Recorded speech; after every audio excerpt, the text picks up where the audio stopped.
Goodbye, Dennis. What an amazing life, and what an influence he had. I wanted to say you had, but I can't now, can I? What an influence he's had on so many people, how many lives he's touched all around the world. I first became aware of the name Denis Wick when I was about 7 or 8 years old, because there were these incredibly glamorous golden mouthpieces.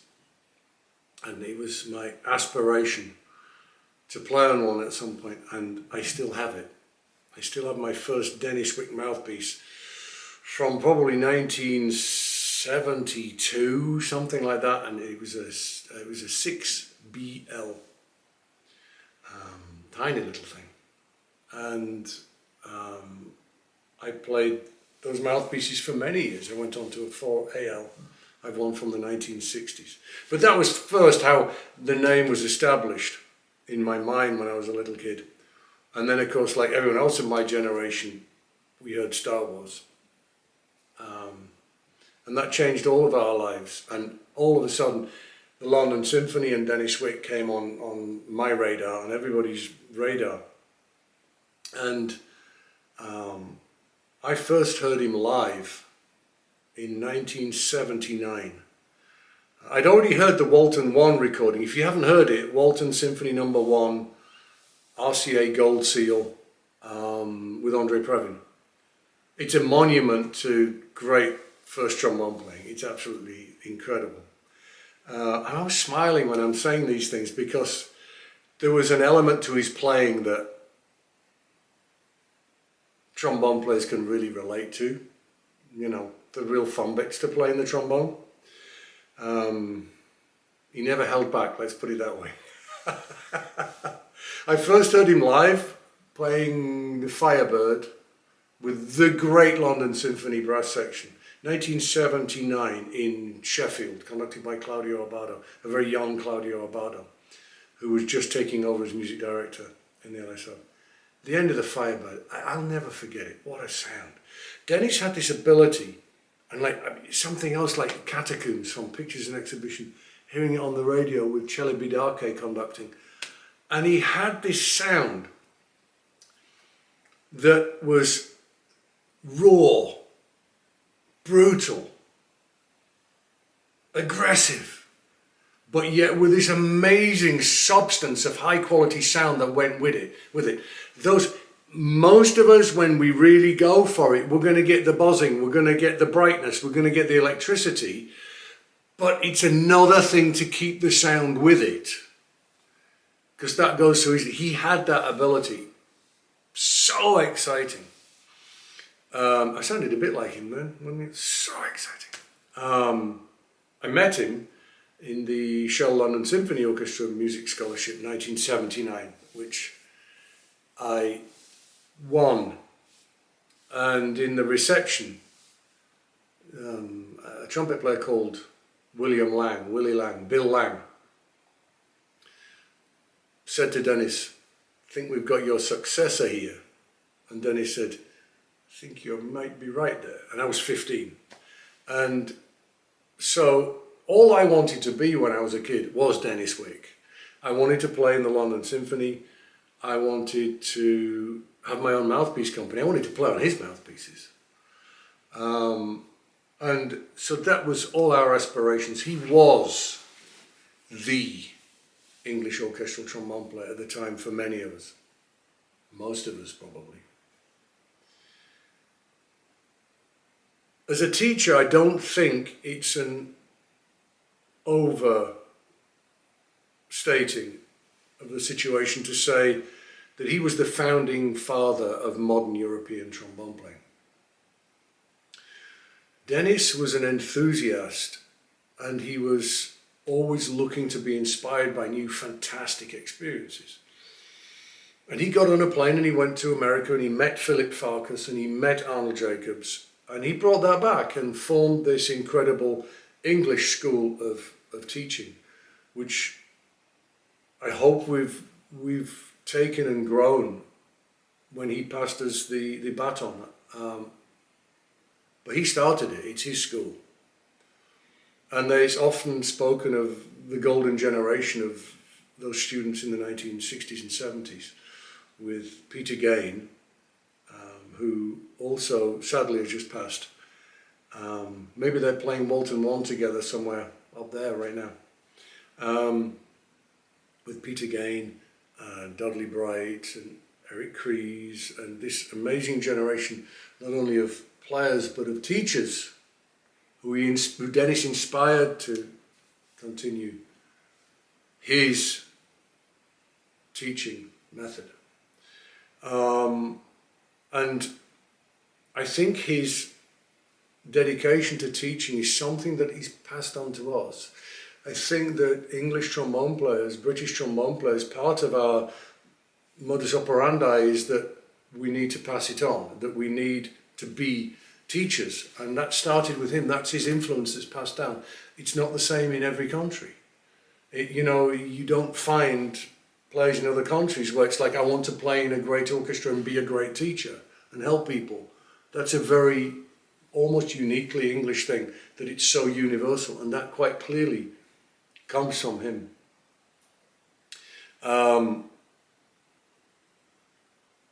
I learnt so much from him as a teacher. In whenever it was, Peter Gain had serious playing issues, and he had a wife and a young family and was struggling to make ends meet, understandably. He couldn't play anymore. And Denis gave him his teaching. Denis gave him all of his teaching at the Guildhall School of Music. He handed it over to him.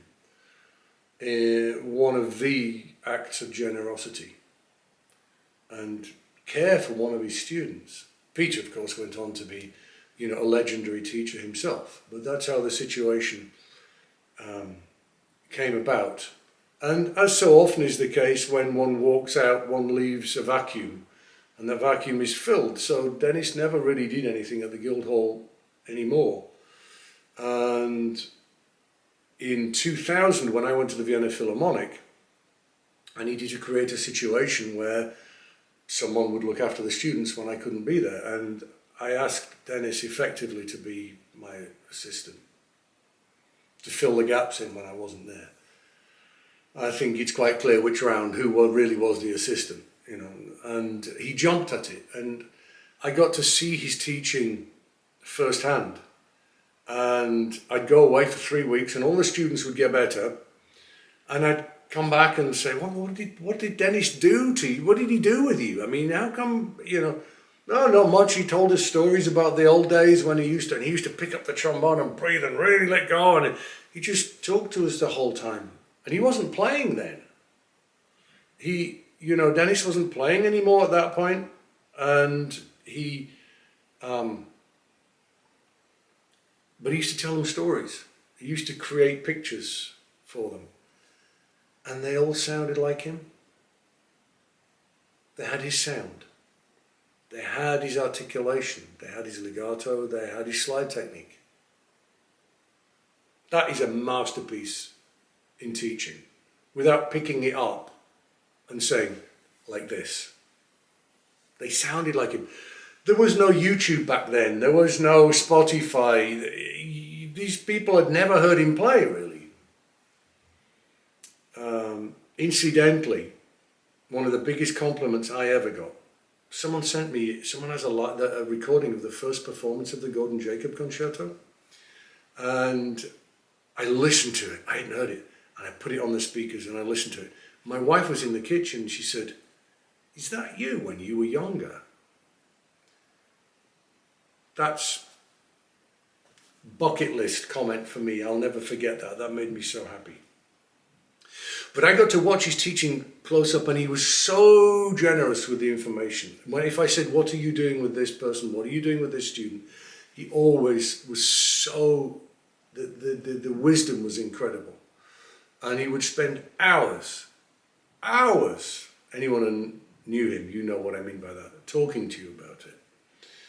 And he was very much built on building up the confidence of the player while slipping very important pieces of information through.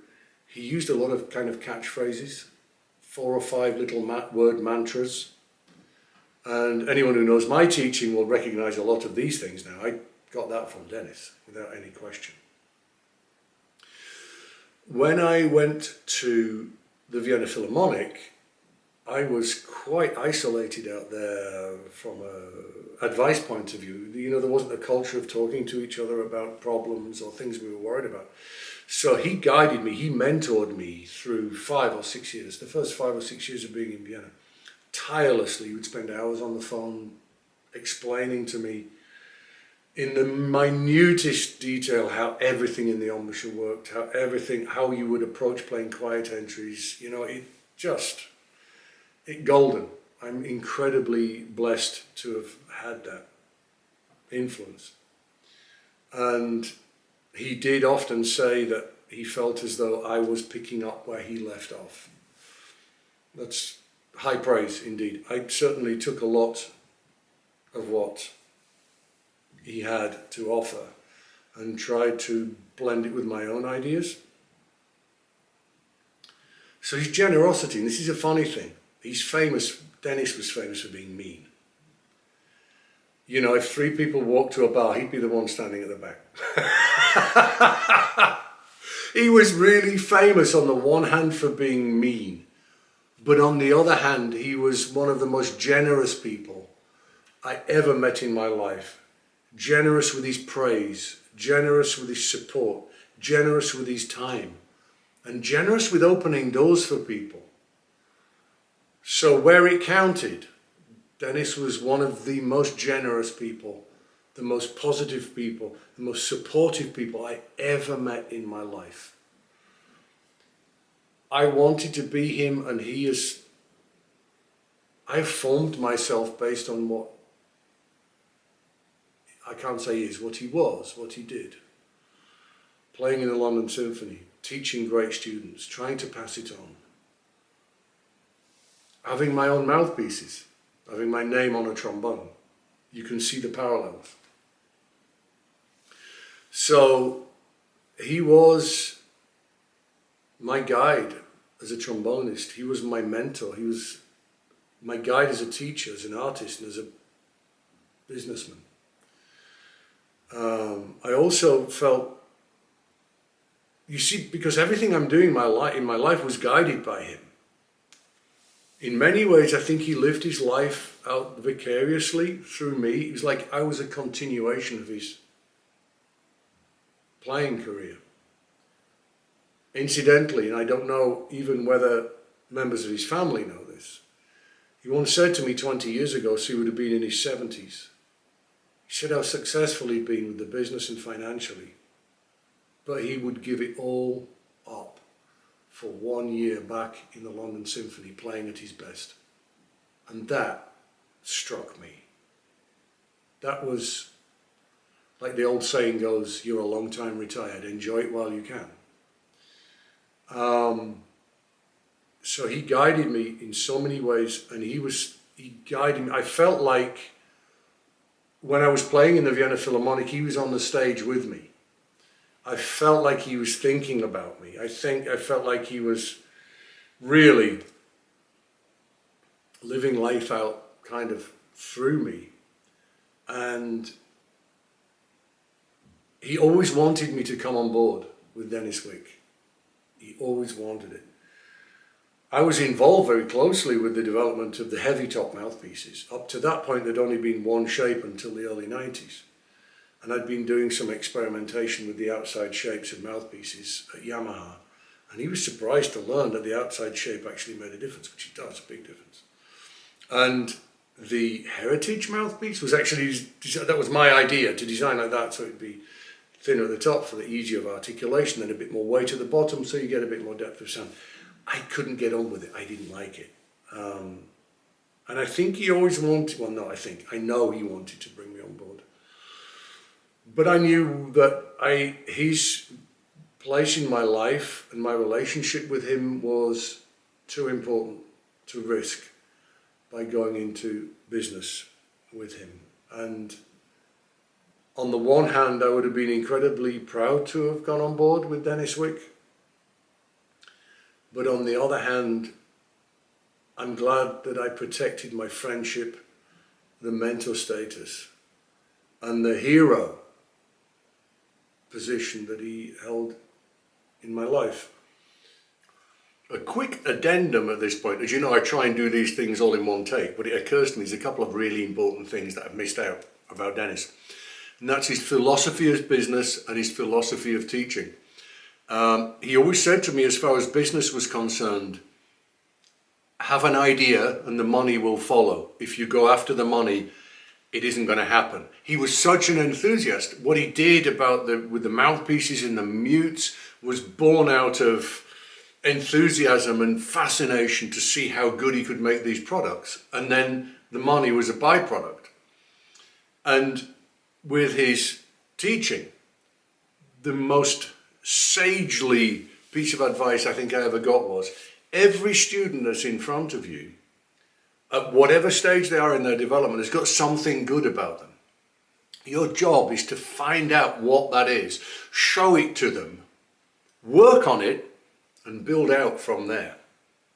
And those have been two things that have really guided me a heck of a lot in my life. There are countless other stories about Denis. He was incredibly quick-witted, and sometimes it was funny, but what I also noticed from very early on was he was very quick to spot and very quick to call out BS when he saw it.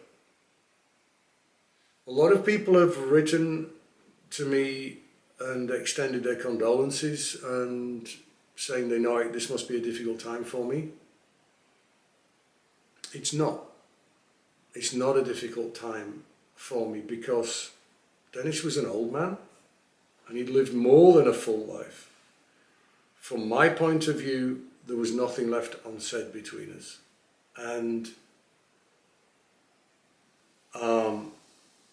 I was aware every minute of every day of the gratitude that I owed him.